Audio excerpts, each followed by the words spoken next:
Well, the holidays aren't over just yet at the Roc Holiday Village. Now that Santa has packed up his workshop, the fun keeps going with a brand new rec room. Yeah, featuring free arcade games, paint and sip, igloo in times, live music, and much more. It's perfect for your weekend plans. Joining us this morning is co-founder Kelly Marsh to share how families can keep that holiday spirit alive. Good morning.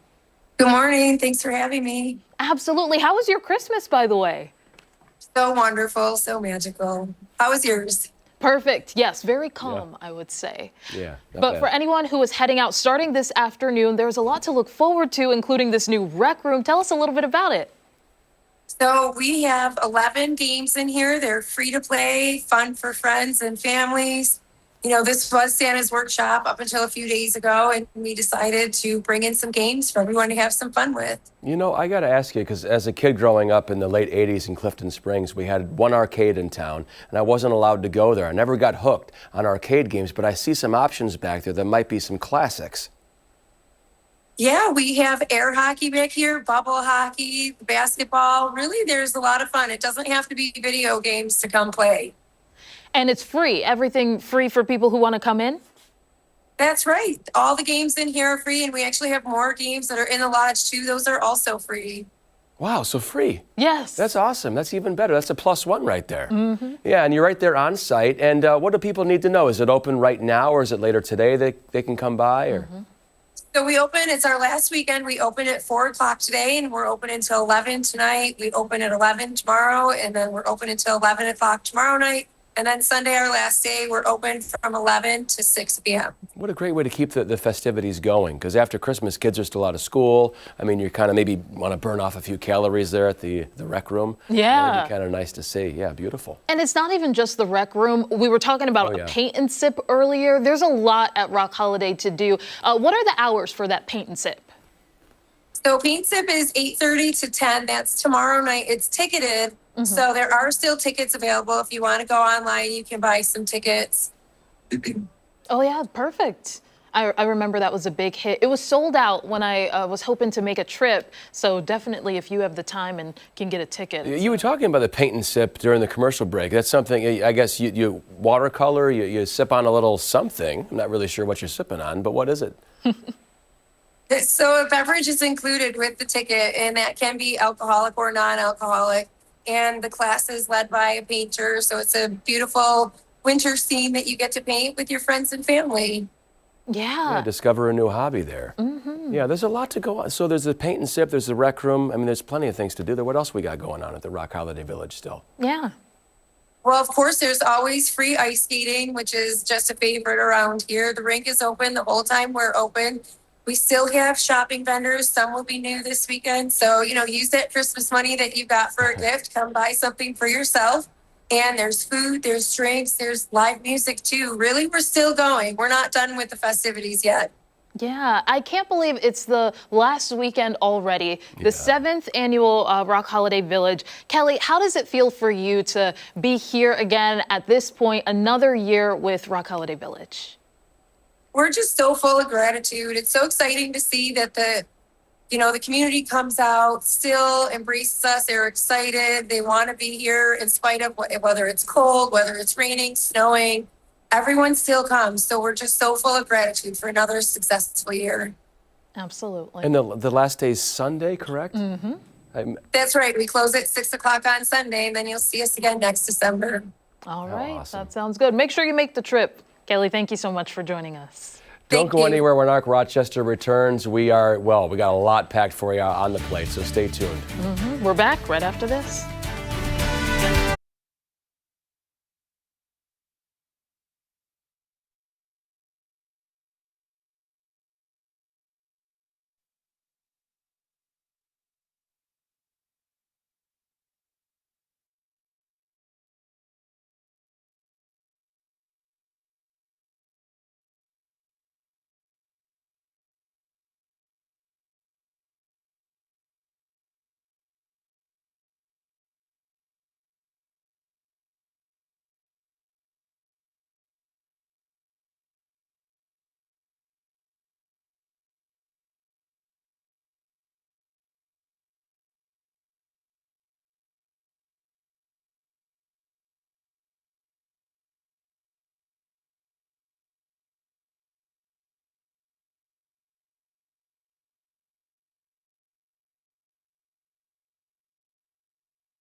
9:20.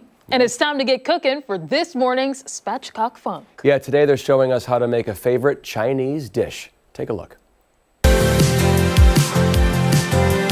Spatchcock Funk in the house. Today, we are making one of the best things you're ever gonna make in your kitchen. Egg foo young, this Chinese-American, Chinese-British favorite. The first thing we wanna do is make a chicken-based gravy because we're making ours with chicken thighs, y'all. We're gonna add 1 cup of water, and then we're gonna add 1 teaspoon of better than bouillon paste, chicken flavor, y'all, because we want that gravy to match.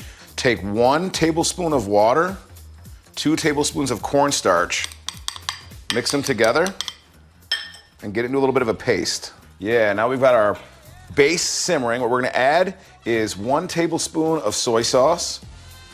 Then we're gonna add 2 teaspoons of oyster sauce, 1 teaspoon of rice cooking wine, 1 teaspoon of sesame oil, and a 1/4 teaspoon of sugar. Get that simmering again. Now it's gonna start to smell like you want it to smell, like a combination of soy sauce, sugar, and as that's going, what we're gonna do eventually is add that cornstarch water mix. That's a slurry. So what that does is allows to thicken things up without changing the flavor too much. We're gonna reduce the heat and let that simmer and thicken a little bit while we make the actual egg patties, y'all. Now, egg foo young basically is an omelet. It's like an omelet patty, and it's just this great blend of flavors. We're gonna use some sesame oil. So about a tablespoon into a big 10-inch pan. And then we're gonna start out by browning our protein. So we're using a bunch of chopped up into tiny, less than bite-sized pieces of chicken thighs, and we're gonna get those browned up.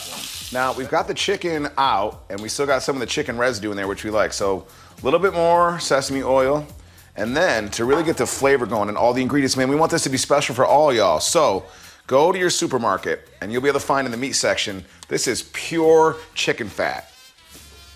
So we're gonna take a good little scoop of that, heat that in as the fat in our pan now, and this is where we're gonna cook up our vegetables that go into this thing. So we're gonna put a good sprinkle, handful of some shredded carrots, some chopped white onion, and then we're gonna put in some white mushrooms too. Get that all cooked till the onions are translucent. Now it's time to make our mixture. So we're gonna take 3 tablespoons of water, and then 2 teaspoons of rice flour, which you can get in the Asian section of most of your markets, 2 whisked eggs, a little bit of garlic powder. We're gonna go about a 1/4 teaspoon of that. I'm gonna put a dash of white pepper. Then we're gonna add a tablespoon of more of that rice wine in there. Then finally, you can use fresh ginger too, but we love the ginger paste. You can also get this in the produce section. Next, we're gonna take in some of those proteins in the veggies we have, right? So what we're gonna do, it's gonna be about a 1/2 cup of the stuff you want in there. We've got our oil heating up. What you wanna do with this is make sure you have your spatula ready. Now over the hot oil, you wanna go about 6 inches above the pan when you drop it in. And it's gonna form a patty on the bottom. What you wanna do, as you're doing it, if you see anything come off to the side, kind of push it back together. We're gonna go on this side for about 5 minutes, then we're gonna flip it. When the edges are a little bit brown, now you're gonna be ready to flip this beautiful, beautiful looking thing. Oh man, this is like a childhood dream come true. Egg foo young. Then we're gonna top it with just little sesame seeds and some of the fat parts of a green onion. Let's take a bite of this. Crispy, better than takeout. Take yourself out. Take yourself in some egg foo young. Spatchcock Funk.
Well, good Friday morning. Thank you for staying with us here on ARC Rochester. The WWE is hitting Western New York for the holidays. They're coming to the Blue Cross Arena this Sunday. And then in the new year, they'll air WWE SmackDown Live from the KeyBank Center in Buffalo. How cool. I know, right? Yeah. One of the wrestlers in the ring for this event is the Russian-born Ilya Dragunov, the current U.S. champion. He chatted with our executive producer, Mike DeGiorgio. Take a look. I had some excited crew members when I told them I was going to be talking to you. Oh, really? Oh, that is nice to know that people like my work. What I actually did was I said I was going to be talking to somebody from WWE. Yeah. And I said, I'll put it this way. I'm taking the U.S. title challenge. Oh, do you? And then they jumped. Oh, God, you're talking to Ilya. All right. Okay. Then you're in for a ride. You got the title right there behind you. Yeah.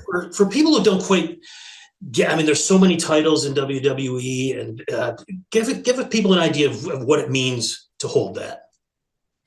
I mean, what it means to hold that, I think a lot of people, some people are aware, some people are not.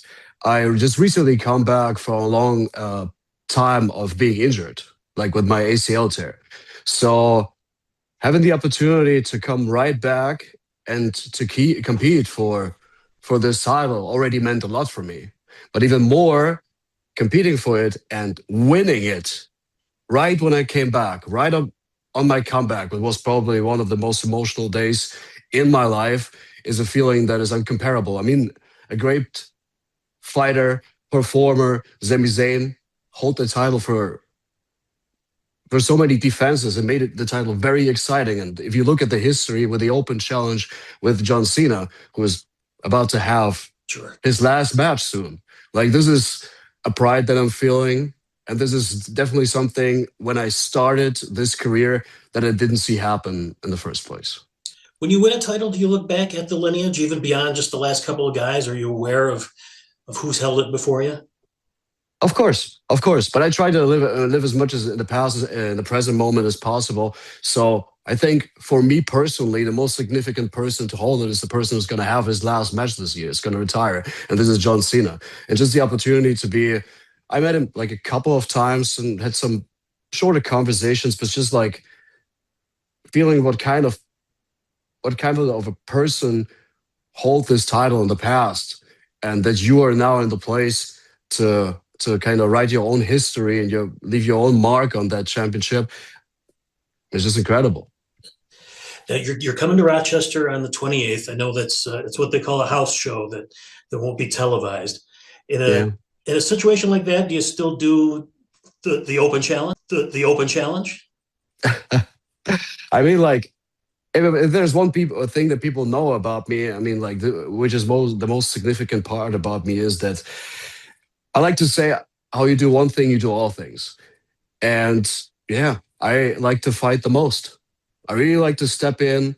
I really like to give the people what they paid for. And in my personal case, it is physicality, it is fighting spirit, it is excitement, it is passion. So if somebody's willing to step up, I'm always ready for a fight. Mm-hmm. Fill people in a little bit on your background. You very exotic sounding name, Ilya Dragunov. Thank you very much. Of European descent, obviously. In the past, I think we all know there were guys who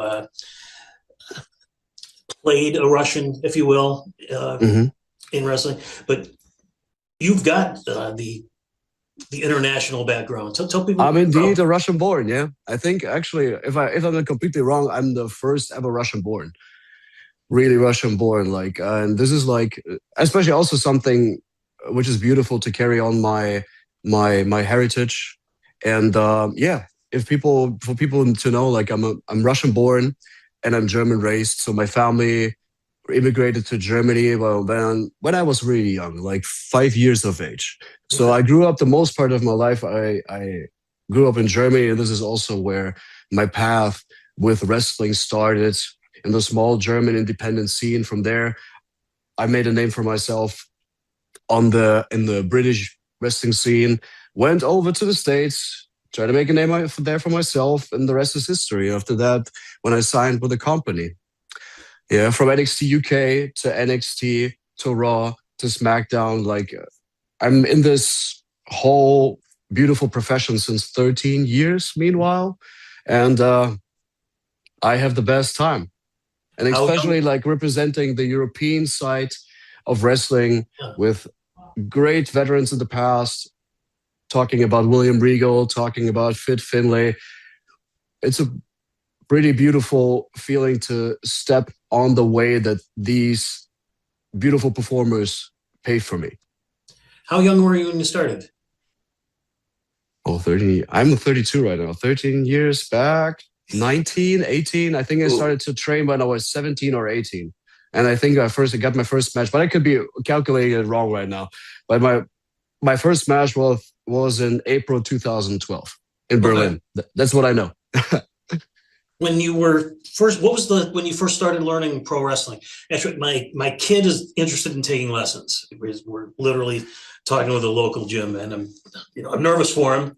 I totally understand it, because it's like, I don't think there's anything that is as fulfilling, but also demanding as this profession is. Because I don't know like what kind of wrestling school your kid wants to go to, but when I started, I started in Germany.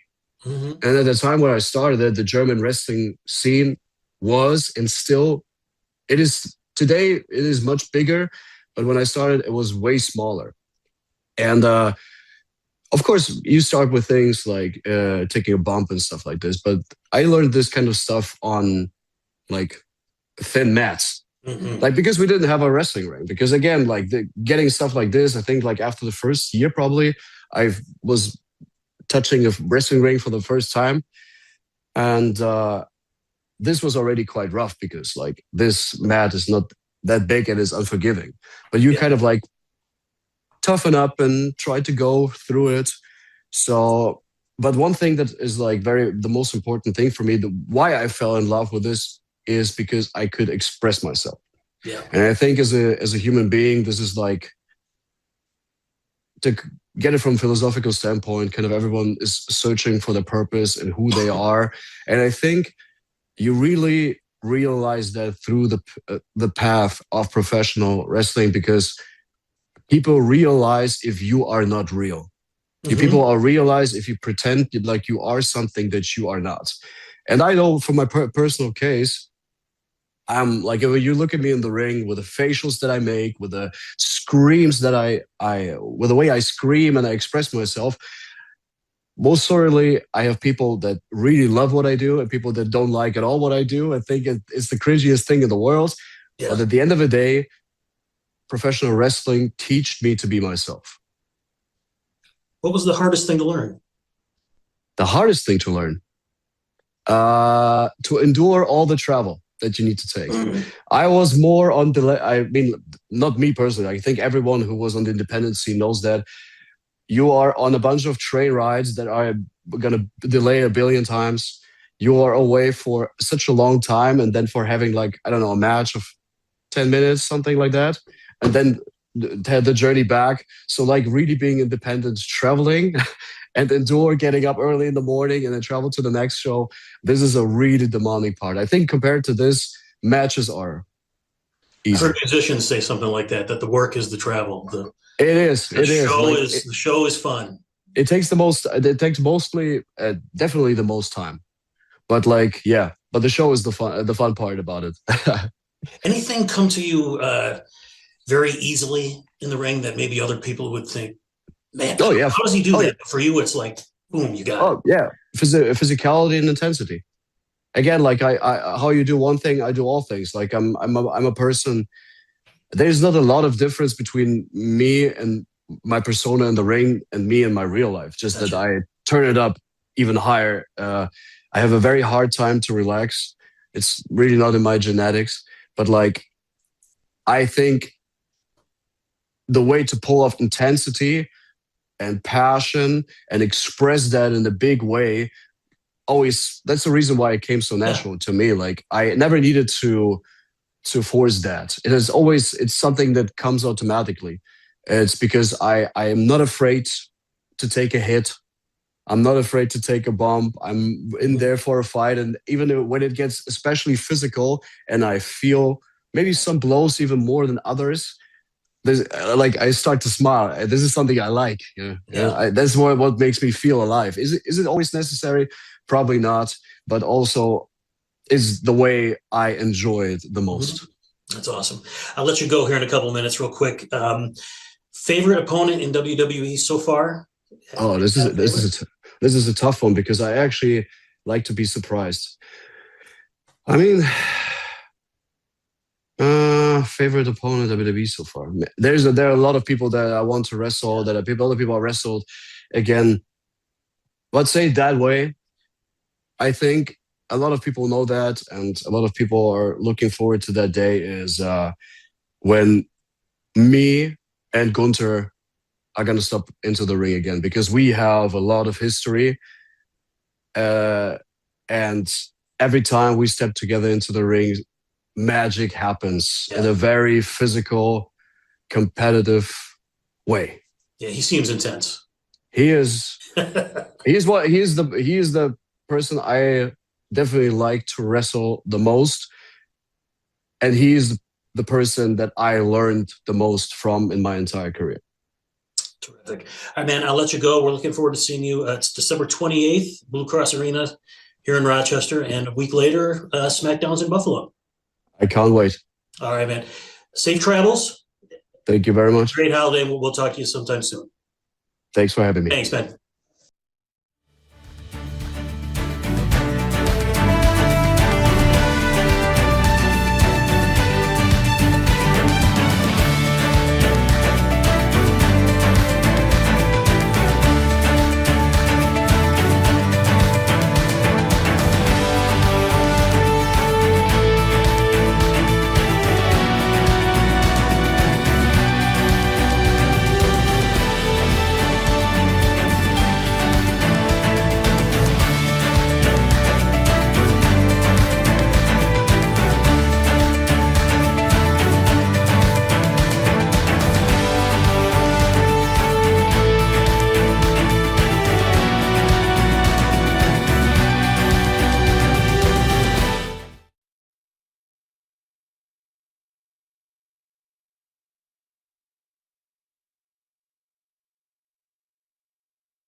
9:41. It's Friday, which means we are wrapping up our week with some live music. And for this week's Soundstage, we are joined by the band Stunt Double. They're here this morning to talk about their upcoming single, but first they're going to be giving us, a live studio performance. What are you playing for us right now? We're going to play our debut single, A Three Piece and a Biscuit, which is releasing tomorrow on all streaming platforms. Ooh, we get an exclusive. Oh, yeah. Oh, yeah. All right, we'll leave you to it. Get to it.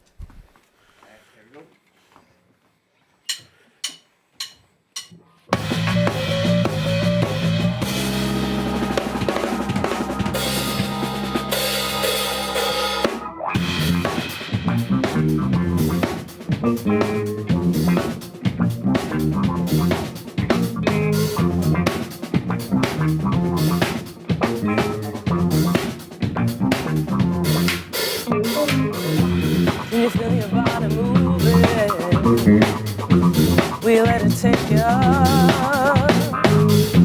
Your feet start to groove, baby, can't you feel the rush?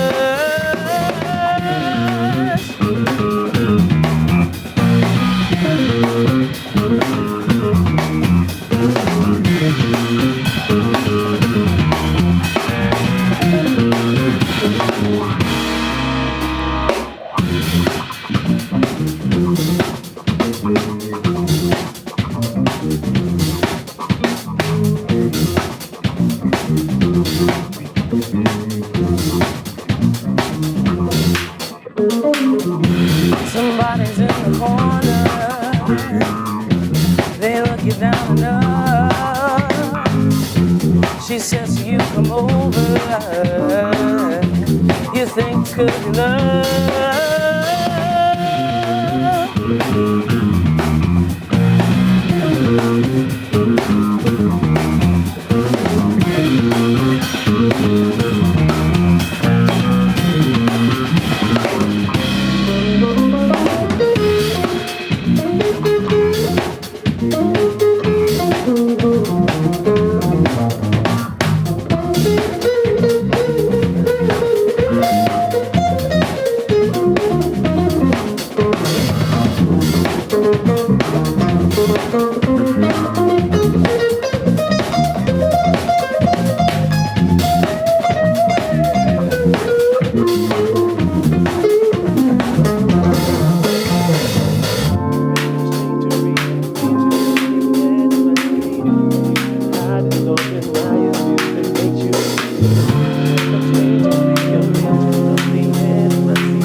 We are back now with more from the band Stunt Double. They're here to tell us more about their music and their upcoming new single coming out this weekend. Am I right in that? Yeah. Right. Tomorrow. Yeah, Before great. all of that, we want to make sure that we introduce everyone. We'll yeah. start with you two and then kind of do a circle.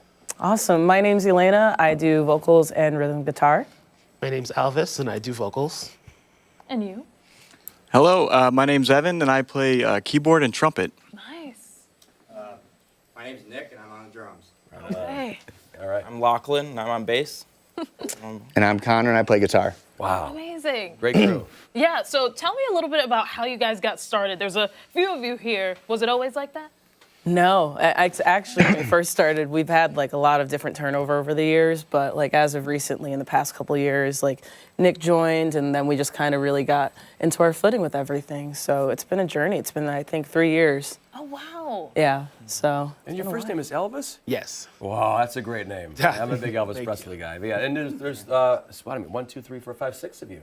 Yeah, we're small today. Normally on bigger days, we're up to 8 people. Really? Wow. Yeah, Oh my full horn God. section, 3 vocals. It gets pretty wild. What a groovy amazing. sound. Exactly. That's you literally took the words right out of my mouth. Was it always that's your sound? Like, describe it for us. Honestly, I never thought in a million years I'd be playing funk music and like, you know, just grooving and keeping people dancing. But it's been really fun, and it kind of just fits with everything we're doing. We got a little bit of soul, a little bit of blues, that funk element, and then a hint of jazz. So it's serving all those communities locally with the music that we love. So. And I said earlier, I never move much on the dance floor. I don't. But you guys had me tapping my foot over there.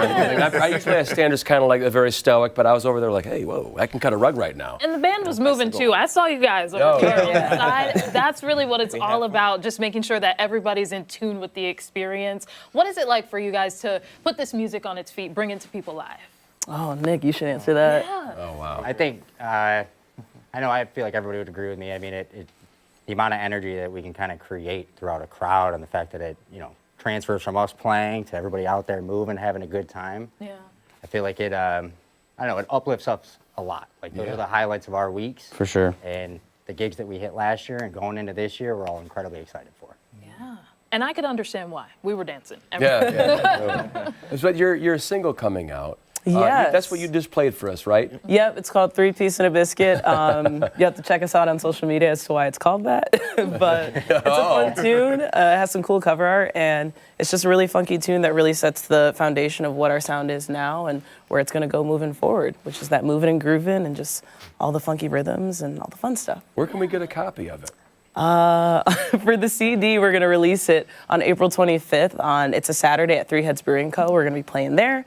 And we'll have some physical copies for sale with the entire album. But if you want to listen to the single, it'll be out on all streaming platforms. And there's tomorrow. a special story behind Three Heads Brewing. Yes. Tell us a little bit about it. So that was our big break locally when we started playing. Jeff and the crew really took a risk on us because most bands, you have an EPK, you have stuff online. We weren't really heard of at the time. So they went in blind, and ever since then, I think that really just kind of spearheaded us into the position that we're at now, to where people just know what we can do, and we showcase that every show. But it always begins there. That's our home base. Yeah. Yeah, refreshing beer there too. That's for sure. Nice little. I know. Can you tell I'm waiting to get my lips around one later today? Not this morning. I'll wait till afternoon. But yeah. Elvis, for you, tell me what it's like performing. You were into it. Heard you too. Sorry, I'm recovering from being sick, so forgive me. Yeah, I know. With these guys, I don't know what it is. Like, every time we perform together, it's just a great time. We have so much fun. And performing for me, I've been doing it for almost 18 years. Wow. So it's just natural for me, to be honest. But yeah. You all bring something to the table. You all have some function or form here, and it's great to see this kind of all come together. Yeah. Really, really cool. Mm-hmm. Yeah, I wish I had your sunglasses on, by the way. These lights are very bright, let me tell you. He's got the right idea back there, Future's so bright, you got to wear shades. Tim Buck 3. There you go. That's for sure. Thank you guys so much. You're not going anywhere. You're sticking around for a second. And you too, stick around, because when Arc Rochester returns, it's already this morning's Final Thoughts. Hey, we're back after this. Stay right there.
9:55, and it is time for our final thoughts here on Arc Rochester. And of course, we do want to hand it over to Stunt Double for a final song.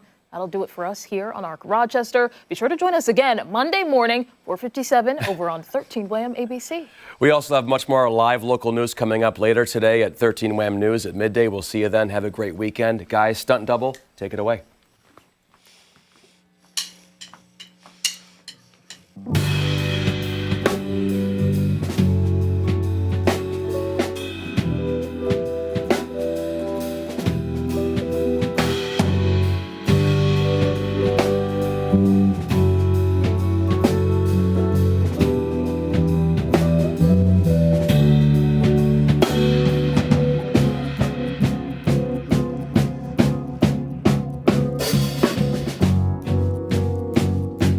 Sit here and just keep on waiting, waiting, waiting. My heart keeps breaking, breaking, breaking. Gotta keep holding on. Is our foundation strong? Constantly waiting, waiting, waiting, anticipating, waiting, waiting. Will we keep holding on? We can ride on, but you just keep